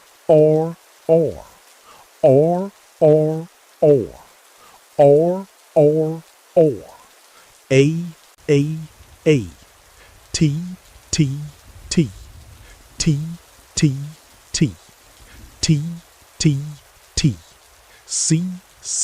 C.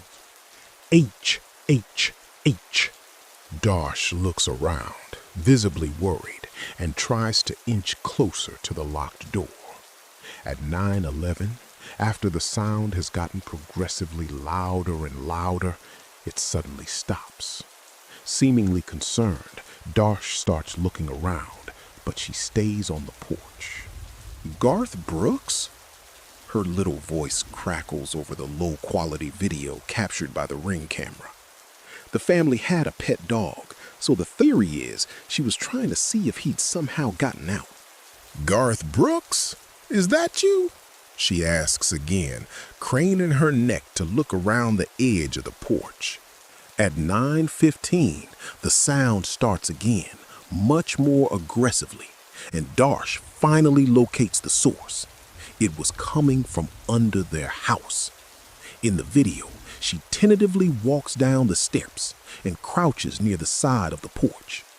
This is when she's yanked out of frame of the camera. Suddenly, she's screaming at the top of her lungs.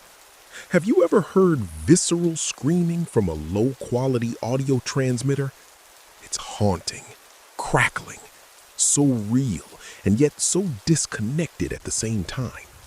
Donnie appears at the edge of the camera's periphery and begins yelling too. There's a lining of thin, brittle plastic that's supposed to keep things from getting under the house, like raccoons and possums, Donnie explained to a group of us 2 days later.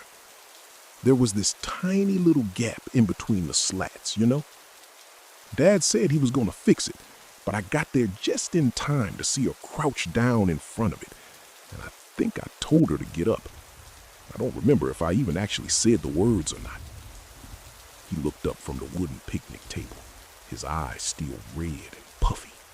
I came back when I heard the scratching. I got there and she's just screaming, like at the top of her lungs. These 3 bright green slimy things shoot out of the gap in the plastic. I mean, they flung out so fast neither of us could react. And they wrap all around her face and shoulders, whipping her back and forth, just all around her. Her little face smashed into the plastic over and over again. It had to have been like 5 times. So hard her nose was bleeding. And her face broke a whole chunk off the plastic. I think that was... I hope she went into shock. Bam! Bam! Bam! Bam! Bam! The camera caught the sound. It definitely dazed her, 'cause her screaming tapered for a minute. When she had her bearings enough to start screaming again, it reactivated the bashing. Bam! Bam! Bam! Bam! Bam! With that chunk gone, the barrier was barely hanging on by a thread, and Donnie had started crying and put his face in his hands. It made the hole big enough to force her shoulders through. Snot was dripping from his pink nose into his mouth as he recounted. I was uncomfortable, wanted to leave. I didn't feel like I should have been present for his grief. I didn't even know him very well. But I needed an honest account, and he needed a group to vent to. So I stayed and listened. I rushed in to try and help her, but everything above her waist was fully under the house by then. It happened so fast. I could hear this soggy smashing noise, and every time I hear it, she screams a little louder. Oh God, it was so loud.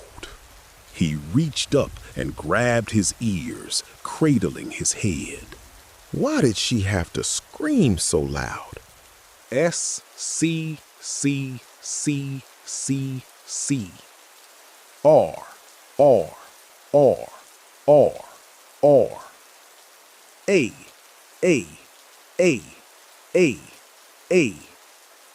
T, T, T, T, T. C, C, C, C, C. H. Scratch. S, S, S. C, C, C. R, R, R. R, R, R. R, R, R. A, A, A. T, T, T. T, T, T. T, T, T. C, C, C. H, H, H. Her legs was getting cut up on the plastic shards because she was kicking so much, so I grabbed her ankles to pull her out. Donnie continued, sobbing. She was wearing that little pink dress. She picked it out special that morning because her friends were wearing matching outfits to the park, he explained as the hiccups began. Her clothes was getting all red from the blood, and I felt her ankle pop. She was kicking, screaming. God, it was all happening so fast. Now, the anguish was coming to a crescendo, like Donnie was reliving the very worst parts of his memory. I guess I just thought, 'cause it was holding on so tight to her that I would pull her into two pieces or hurt her even more if I kept yanking on her like that. So maybe the path of least resistance was best, right? Like, if I just let go, it would give me a chance to try and pull her out from a different angle. Once there wasn't so much pressure. Once she wasn't in so much pain. Like, if it just finished pulling her all the way under, I could break away some of the plastic and climb under myself. Pull her the rest of the way out once I was sure I wasn't making it any worse. His cries intensified, ugly crying, the kind they don't show in movies or on the news. I just didn't want to hurt her even worse. Fuck, the way she was screaming, you guys. The Ring doorbell video shows Donnie falling backwards into frame. He'd finally lost his grip. He said that in one swift motion, like a rubber band snapping, everything but her little black slippers went under. She still kicked and screamed, wailed really. I watched the whole video. Even though the disturbing parts were just audio, I wish I'd just turned it off. But again, I needed to finish it. I had to, so I could write this report faithfully. I wish my stepmama had told me to go to bed, that news like this was too much for a 14-year-old. But Donnie had seen it all. The least I could do was listen, right? At 9:20, Darsha's screaming would come to a stop. That was when Donnie told us the most disturbing part of the story. The part that surpasses any serial killer, any freak accident, any AI-generated picture manufactured for clout. Donnie said he'd watched it eat Darsh. Donnie said most of his sister had to have already been chewed up by the time he had let go of her. Donnie said in hindsight that the spasms after she stopped screaming must have been mostly post-mortem nerve twitching. It wasn't Jordan Hemlock. It wasn't the Crusher. He used the little flashlight under the house to see. Hunched under the metal beams and pipes, between a pair of cinder blocks and wooden supports, was a small, naked man with a huge, bulbous, octopus-like head covered in pulsating, bruise-colored veins. The man-thing was nearly fully green, with 3 arms set with long, squirmy, wriggling fingers. Like living vines or thick, wriggling earthworms that wrapped around her body, moving and creeping as it took these massive bites. It was crouched in like a sitting position, like crisscross applesauce. Fuck me, the thing was inhuman. Completely bent over at the hips, perfectly horizontal. Its shoulders were way too big for its frame, bent and twisted so tight that it looked like a crushed soda can. I think it was so the arms had enough room to move around. It was taking these huge bites, like frantic gulps, like when some cats try to cram as much food in their mouth as they physically can. As soon as the fingers would find purchase, they would tighten up and restrict Darsh like a snake. And then the mouth would gulp more of her in and move up a little more. I could hear her bones crunching every time it closed its mouth. I think that was the sound I could hear earlier. It was taking bites out of him, crushing him. I almost couldn't believe it. It sounded impossible and horribly real all at the same time. His description was so poignant and articulate. There's no way you could just fabricate a story like this. They were like shaved down baby teeth set into an obsidian beak, Donnie drawled, scraping his broken fingernail over the same spot on the timber table. Not gums, a beak. It literally looked like obsidian. The way its mouth glinted reflected my flashlight. The area he was scraping came up in a wooden clump, and I could see a gnarly splinter left in his fingertip. He stared at it a moment, seemingly ripped back to the present. After a moment, he rubbed his finger and continued. The whole time it ate, one hand gripped the wooden beam that hung overhead, just using its fingers to scratch over and over and over. Like the motion cats make when they do that stupid shit with their paws. Like an instinctive movement over and over. Just using. Christ, they were so long. The nails. S, C, C, C, C, C. R, R, R, R, R. A, A, A, A, A. T, T, T, T, T. C, C, C, C, C. H. Scratch. S, S, S. C, C, C. R, R, R. R, R, R. R, R, R. A, A, A. T, T, T. T, T, T. T, T, T. C, C, C. H, H, H. You ever see a bloodworm eat? He asked. What? A bloodworm. The ones with the little fangs, how its mouth prolapses out and the razor fangs extend to grip into food. I saw a video of one once on YouTube. That's how its fingers worked. Except instead of 4 fangs, they only had one ancient needle-like nail. It was disgusting. It was foul. I made eye contact with one of his buddies. The description of the creature made my arm hairs stand on end.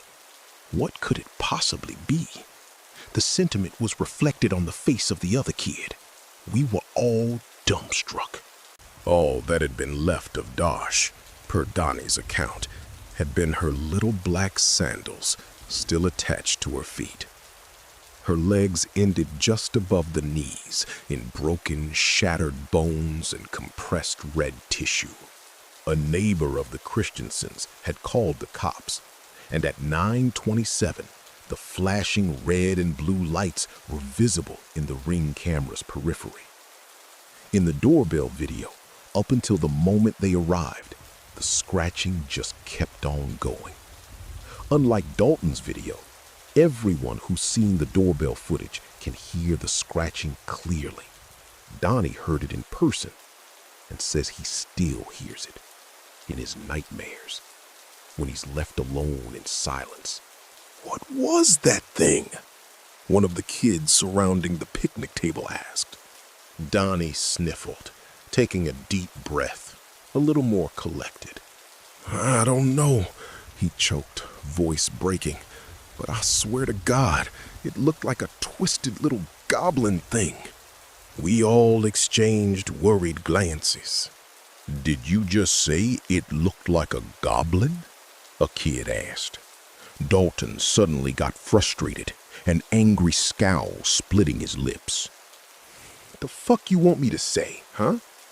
It had a pointy, crooked nose and huge bat ears. It looked like a goblin, like Lord of the Rings or Harry Potter or D&D. Just, Christ, so much worse.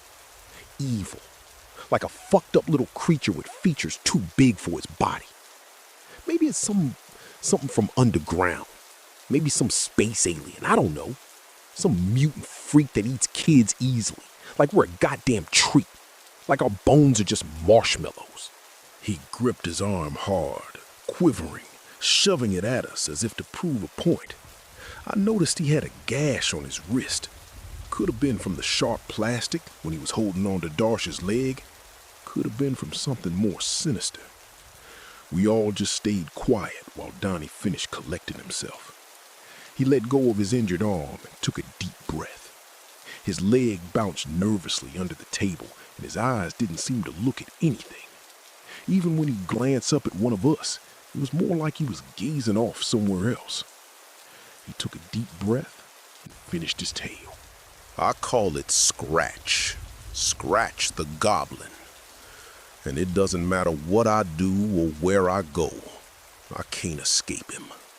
Most of our parents don't believe Donnie. They accused him, said he was already an antisocial kid, and that all of these theatrics was just an elaborate scheme to get away with killing his sister, possibly the other boys. Us kids believe him, and the police definitely do. Several said they could verify the scratching sound when they got out of their cars. A few even gave the same account as Donnie, swore that a small green thing crashed out of the plastic siding of the house and scurried off into the night, trailing human bodily fluids as well as something green and viscous behind. Only one of their body cams caught a brief flash of something small, bloated, terrifyingly fast, like a snake slithering away at lightning speed.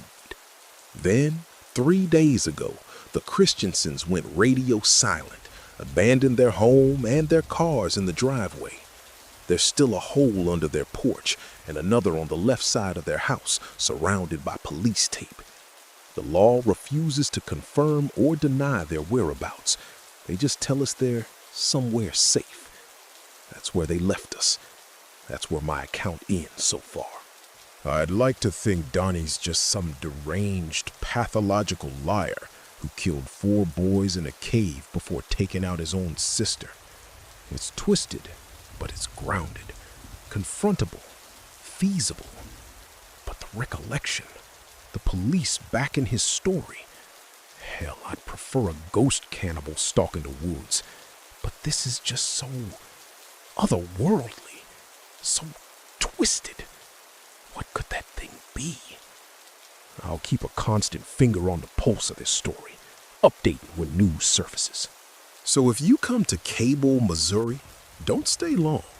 The town isn't very welcoming, and as outlandish as it sounds, if you stick around, there's a non-zero chance you might get eaten alive by something that looks like a little green man, something that hides in the shadows, something that makes itself known by the sound I'll never forget, something dangerous that looks like a goblin.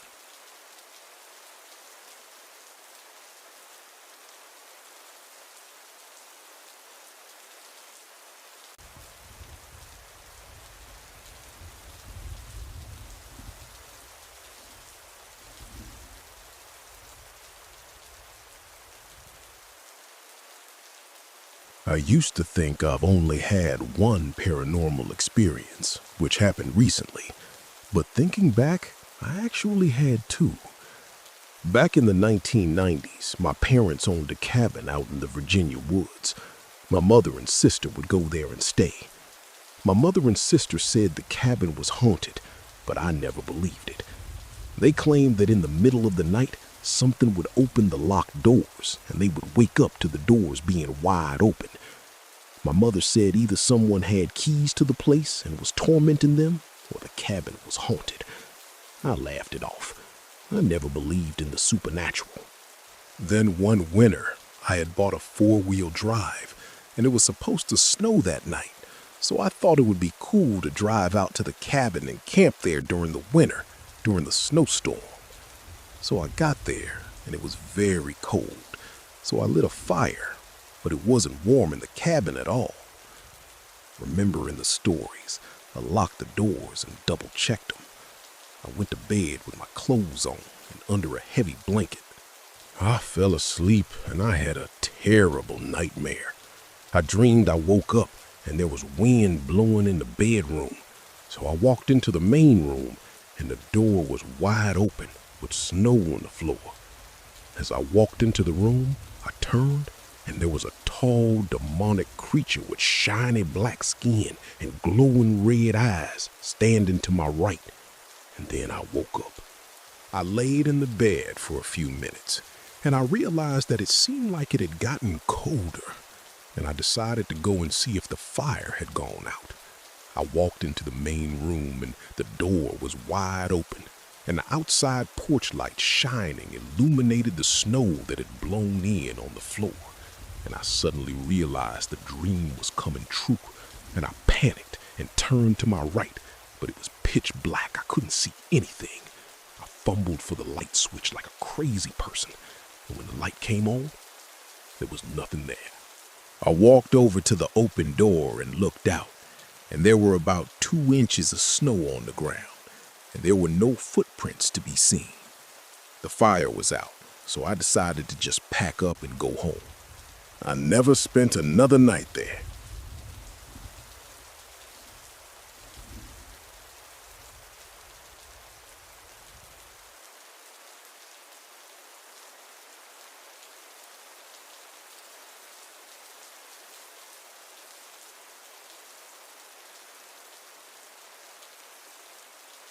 My husband and I are newlyweds.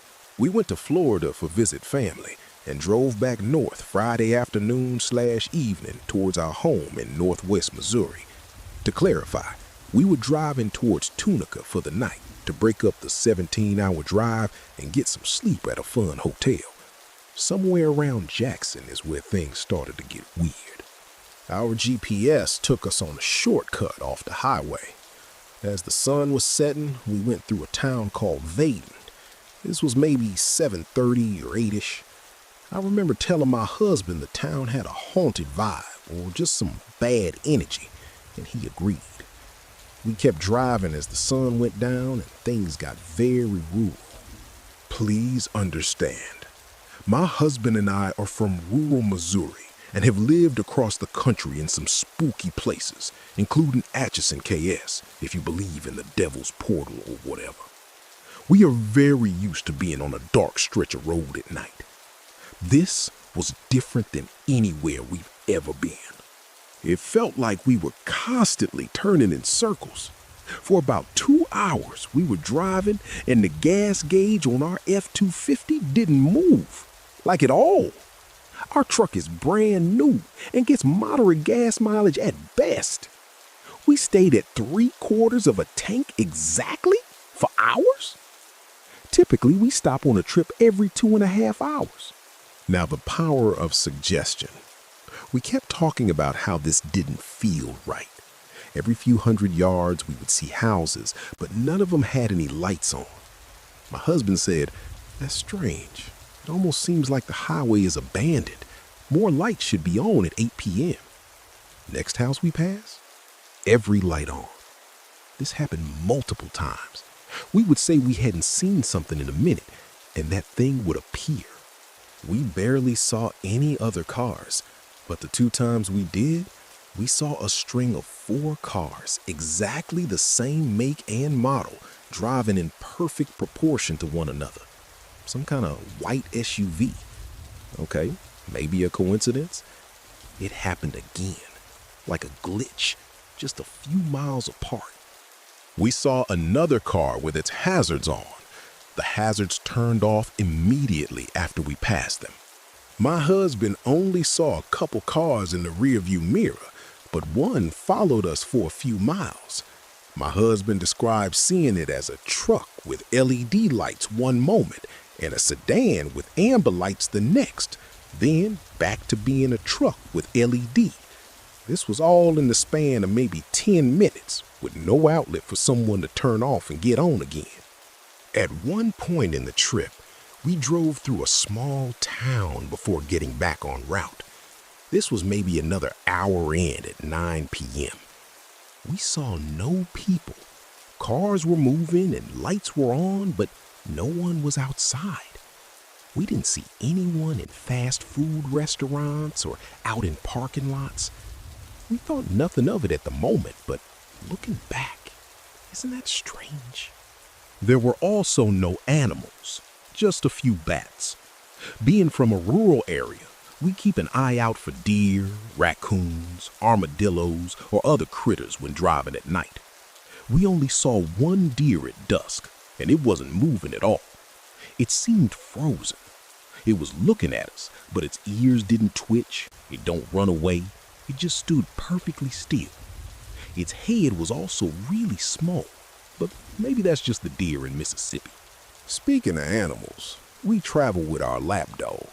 He's a senior pup, and he's ridden on my lap all over the country.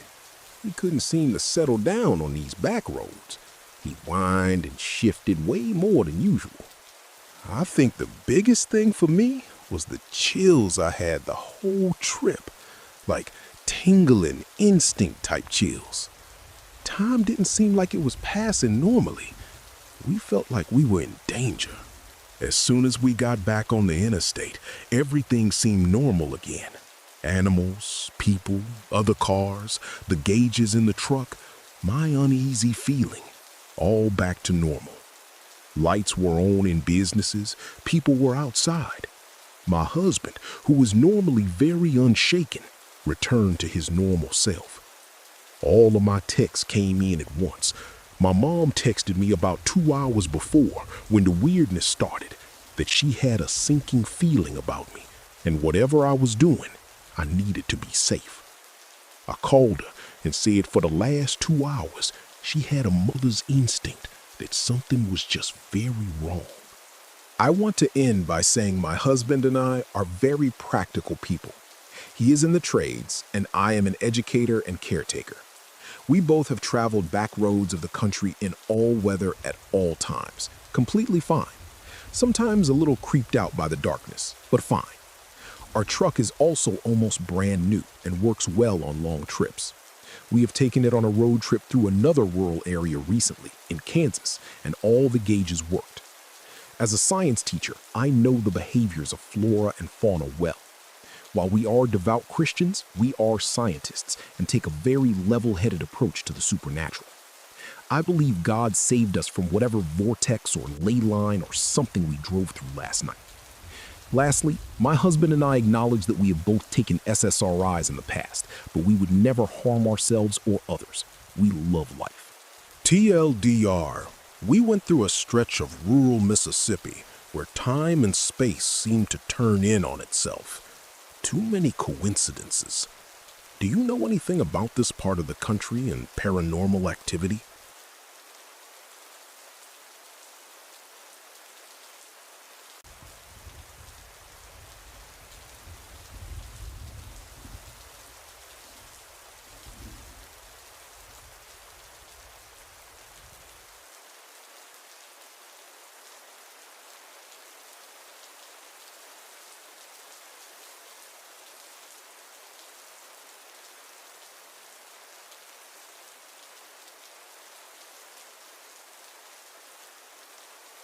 I am a doctor in Brazil, working in the public health system, and I have seen a lot in my career. But this case with a 13-year-old boy from last month still has me completely rattled. I am an atheist, and I do not believe in premonitions or any of that stuff, but I cannot find any rational explanation. The kid came in with classic leptospirosis, fever, jaundice, muscle pain, the whole thing. We confirmed it with labs and admitted him. He fought hard, but died a few days later from complications, including kidney failure and pulmonary hemorrhage. Tragic, but unfortunately not uncommon in some areas after heavy rains. What is messing with my head is what the mother showed me when she came for the death certificate. She said he had been acting strange for about a week before he got really sick. One day, he sat his parents down and told them straight up, "I am gonna die from leptospirosis." They figured it was just a kid being dramatic or scared from something he heard on the news, so they brushed it off. Then she brought 3 drawings he had left on his desk at home before going to the hospital. They are nothing fancy. Just typical childish scribbles done with crayons and ballpoint pen on notebook paper. Shaky lines and bad proportions. Somehow, that makes the whole thing even more disturbing and unnatural. First drawing shows him playing in a big puddle of dirty water, smiling, while a little rat peeks out from behind a trash can. Leptospirosis spreads through rat urine and flood water. He drew it before any symptoms started. Second drawing shows him lying in a hospital bed. There is a stick-figure doctor on one side wearing a white coat with a stethoscope and a nurse on the other. Floating way above the bed is this weird oval shape that looks like a UFO beaming a bright light down on him, like it is calling him or pulling him up. The mother said he drew this the night before admission. The third drawing is a simple chapel with a cross on top. When I saw it, my stomach dropped.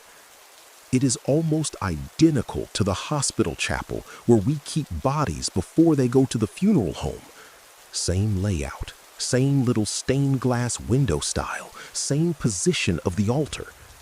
He had never been in that part of the hospital. But the last thing really got to me. The mother opened the family notebook and showed me the last YouTube video he watched before getting worse. The song is called Donna Morte. I looked it up later. The lyrics talk about Donna Morte coming for a young boy who got sick in the rain. It mentions a fever that burns from inside, the body shutting down and leaving the family behind. It describes the exact progression his case took. He had it on repeat the day before he told his parents he was going to die. I am a science guy. I deal with evidence, labs, and protocols. I have seen parents in denial, kids with big imaginations, coincidences, all of it. But this? 3 drawings that map the source of infection, the hospital scene with doctor and nurse, and the exact chapel where his body ended up. Plus, telling his parents the exact cause of death before any diagnosis. And that song on top? How do you explain something like this? I keep telling myself it is just a perfect storm of coincidence, An anxious kid who picked up random details and confirmation bias from the grieving mother. But sitting there with her crying and showing me those crumpled papers felt wrong, really wrong. Does anyone have a rational explanation that actually holds up? Has something similar happened with a patient? TLDR. 13-year-old boy accurately predicted his own death from leptospirosis. He drew the infection source with the rat in the puddle, his hospital bed with a doctor and nurse, plus a UFO-like thing above him, and the exact chapel where his body would be kept, all in simple childish drawings before he was even admitted. Last song he listened to described the whole thing. I was the attending physician, and I am an atheist. Still cannot wrap my head around it.